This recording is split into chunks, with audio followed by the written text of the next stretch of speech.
Greetings, I am TiPit.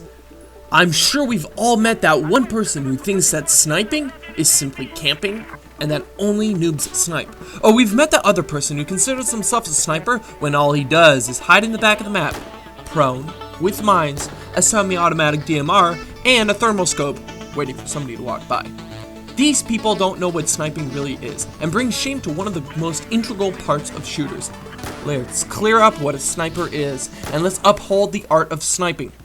Snipers are complementary to an effective team. Knowing how to take advantage of a sniper's range and power permits a sniper to excel at both killing and teamwork. There is no greater frustration than to see a sniper doing his job inadequately. To be able to snipe effectively, snipers must know how to implement the three most important principles of sniping: emplacement, situational awareness, and action. If your desire is to perfect yourself as a sniper and as a teammate, stick with me on this brief analysis of what makes a great sniper. Before getting into the three elements, let's first consider what a good sniper loadout is. Ideally, a sniper rifle should be a bolt-action scoped 6x or more gun with the capability of one-shotting enemies with a body shot or at least a headshot. Most shooters have at least one sniper that is superbly powerful and can destroy foes in one shot. The AWP from CSGO, the Mission from TF2, and the SVG from Black Ops 3, and of course others. While being very cumbersome, these weapons are probably the weapons you want to use. If you plan on being a very aggressive sniper, consider DMRs. These weapons are oftentimes semi-automatic rifles with a two-shot killing potential. The problem is that these are not snipers, since they give away the element of surprise.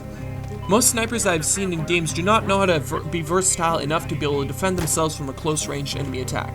To do this, a sniper should have a trusty sidearm that can easily dispatch an enemy at close range. The best usage of a sniper's sidearm is when a sniper needs to engage an enemy objective or when he gets attacked at close range. Some examples of good sidearms are an SMG, the G18 Suppressed, or the M1911 from the Battlefields, or the Shadowclaw from Black Ops 3. Rapidly being able to switch to a solid sidearm has saved me literally thousands of times and is one of the most neglected aspects of sniping. Now, let's get into the three elements. First of all, we have emplacement. A sniper is only as good as his choice of hideout. Your emplacement defines your potential. Your emplacement should provide maximum concealment, maximum cover, but most important of all, the best angle of engagement. Make it so that you can see the enemy before they can see you. One way of doing this is by showing the least amount of your character model as possible when peeking corners. Therefore, hold angles from afar. Your emplacement should also offer you a rapid exit route. If you are ever in a bad emplacement, make sure to have a clear way to either your teammates or safety. Sometimes, snipers pack together when they snipe the enemy team. This is never good. A pack of snipers is ultra vulnerable to explosives or one enemy SMG player running and killing all of them in one fell swoop. Another problem with this constant happening is that teammates oftentimes get in your way if you're getting shot at and you need to get to cover rapidly, causing basically your death. Note, this has happened far too often to me, so if snipers group around me, I just simply get out of there. Your emplacement should not have many teammates who can get the enemy's attention. Basically, place yourself somewhere where you can get the most damage without being spotted. Second aspect is situational awareness. As a sniper, you have a commanding view of what is going on in the match. You oftentimes have a better view of the map and the enemy plays in comparison to your teammates. To be most aware of your surroundings, know the battlefield. Even if it's an unknown area, a new map, or something you don't know yet, a new game, rapidly pinpoint good sniping emplacements while remembering that the enemies will also consider those emplacements. Sometimes it is even better to place oneself in an oblique position to throw off the enemy's location expectancy. It's possible that there are enemy snipers. If so, consider simply spending either the opening moments or the entire match counter-sniping. Depending on game mode, move emplacement after every shot, unless really well hidden. For instance, in hardcore, where the enemy doesn't have a kill cam or anything, they wouldn't know where you were, so if you would stay there, you could probably continuously kill them. Also, consider that the enemy team will be communicating your emplacement, probably, to each other. If you have a motion detector or some sort of signaling gadget, make sure it's activated to cover yourself. Getting tunnel vision has caused the death of many novice snipers, so regularly scope out and check your surroundings. Make sure you know where you are in reference to your team and to the objective, and don't let anybody creep up on you. Action is relative to each game and specific game mode. A sniper should only take shots that he can hit or suppress the enemy with.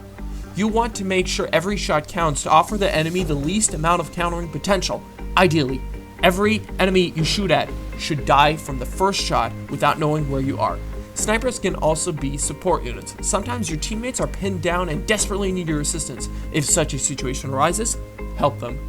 A winning team won't always get you the top place, but it will help the team bond and work together. Relaying information to the team is often one of the best things you can do if you can't take the enemy out. You have a long-range view and oftentimes are very well hidden, so relaying enemy sightings, or lack thereof, to your team can totally help them. Only take shots that are most strategically. When spotting somebody, make sure he is alone, and if not, take out the one that is most likely to be the greatest threat to either you or the team, by spotting you or attacking you with whatever his weapon is. Also, taking down enemy assets instead of enemy units is sometimes the best choice for the team. An enemy drone or mine can cause more damage to your team as a whole than one enemy unit. In resume, take down the enemies with the first shot and cover your allies. The team's dedicated sniper is much more than a camping long-range assault rifle player. He is potentially the greatest assassin and recon unit the team has.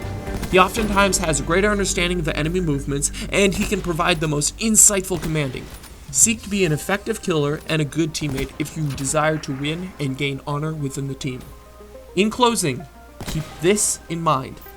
A good sniper is a strong killer, but the best sniper is a leader. Win with grace, lose with honor. TiPit out.